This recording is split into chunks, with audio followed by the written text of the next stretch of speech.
खबर अनंतनाग से है, जहां उपराज्यपाल मनोज सिन्हा आज अनंतनाग के हपतनार्द पहुंचे, जहां उन्होंने पहलगाम हमले में मारे गए आदिल के परिवार के साथ मुलाकात की और परिवार से मिलकर अपनी संवेदनाएं व्यक्त करते हुए परिवार को हर संभव मदद का भरोसा दिया।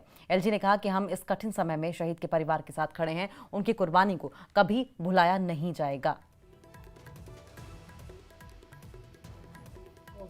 आदिल जी के परिवार में आना है। उनको जो फाइनेंशियल असिस्टेंस था वो एमएचए की ओर से जम्मू कश्मीर शासन की ओर से दे दिया गया था।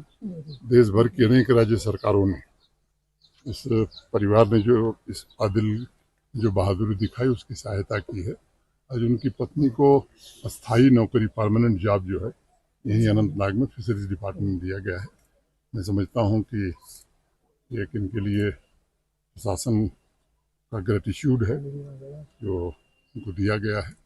आगे इनके पिताजी से, इनके परिवार से और इस गांव के लोगों से बात हुई है जी। वो लोग कुछ चाहते हैं कि रोजगार के और साधन इस पूरे इलाके में बढ़ाए जाए, तो आगे ध्यान रखा है। छोटे से ब्रेक के लिए रुकिए।